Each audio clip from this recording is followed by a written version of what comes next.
معزز و محتشم سامعین و ناظرین، جس عنوان کے ساتھ میں آج آپ کے سامنے حاضر ہوا ہوں وہ ہے تکبیرات تشریق۔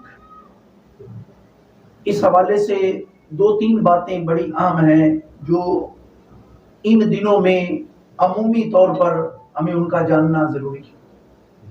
سب سے پہلی بات کہ تکبیر تشریق سے کیا مراد ہے، دوسری بات کہ تکبیر تشریق کی ابتدا کب ہوئی، اور تیسری بات کہ یہ کن دنوں میں پڑھی جاتی ہے۔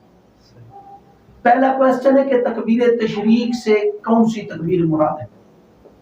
تو یاد رکھیں کہ تکبیر تشریق سے مراد لا الہ الا اللہ واللہ اکبر، اللہ اکبر وللہ الحمد، یہ تکبیر جو ہے اس تکبیر کو تکبیر تشریق کہتے ہیں۔ اللہ اکبر لا الہ الا اللہ واللہ اکبر، اللہ اکبر وللہ الحمد۔ اکثر اوقات ان دنوں میں یہ تکبیر پڑھی جاتی ہے۔ اس کی ابتدا کے متعلق ایک روایت آتی ہے کہ حضرت جس وقت اللہ رب العالمین کے حکم سے حضرت ابراہیم علیہ السلام اپنے بیٹے اسماعیل کو ذبح کرنے کے لیے تیار ہو گئے، اور قرآن نے اس کی گواہی دی کہ فلما اسلم وتلہ للجبین ونادیناہ ان یا ابراہیم قد صدقت الرؤیا انا کذلک نجزی المحسنین۔ جس وقت آپ اپنے بیٹے کو ذبح کرنے پر تیار ہو گئے تو اس وقت جبریل امین جنت سے اللہ کے حکم سے دمبا لے کر آئے، اور جس وقت حضرت ابراہیم علیہ السلام وہ دمبا لا رہے تھے تو اس وقت آپ کی زبان مبارک پر تھا اللہ اکبر اللہ اکبر۔ یہ جملہ جو ہے حضرت جبریل امین کی زبان پہ تھا اللہ اکبر اللہ اکبر۔ پھر اسے سن کر حضرت اسماعیل علیہ السلام نے کہا لا الہ الا اللہ واللہ اکبر۔ ابراہیم علیہ السلام نے جب سنا تو انہوں نے کہا اللہ اکبر، اور وہ دمبا بولا اور کہنے لگا وللہ الحمد۔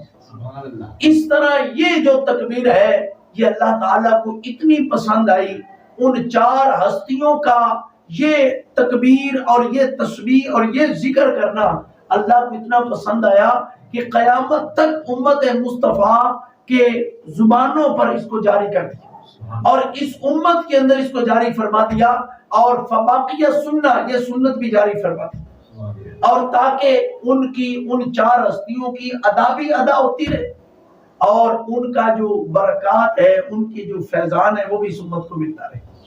تو اس لیے اس تکبیر کی جو ابتدا کے متعلق یہ روایت ہے۔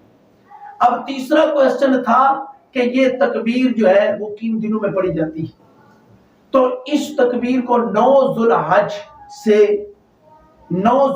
کی فجر سے 13 ذوالحج کی عصر تک، یہ ٹوٹل 5 دن بنتے ہیں، اور ان 5 دنوں میں 23 نمازیں 23 نمازیں جو ہے، ان 23 نمازوں میں ہر فرض نماز با جماعت کے بعد ایک دفعہ اس تکبیر کو یعنی اللہ اکبر لا الہ الا اللہ واللہ اکبر وللہ الحمد ایک دفعہ بلند آواز سے پڑھنا یہ واجب ہے، اور 3 دفعہ پڑھنا جو ہے یہ افضل ہے، یہ بہتر ہے۔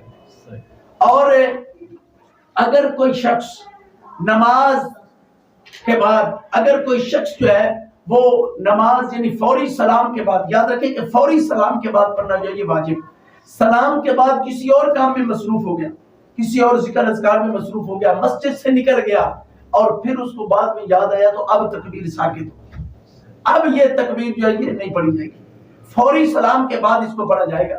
اور اس کے بعد اگر ان دنوں کے اندر جمعہ آ جائے تو جمعے کی نماز کے بعد بھی فرضوں کے بعد فوری سلام کے بعد اس کو پڑھنا واجب، اور عید کی نماز کے بعد اس کو پڑھ لینا یہ بہتر ہے۔ تو یہ تکبیرات جو ہے ان کو تکبیرات تشریق کہتے ہیں۔ تو عمومی طور پر جو ہے وہ لوگ ان مسائل کے بارے میں پوچھتے رہتے ہیں۔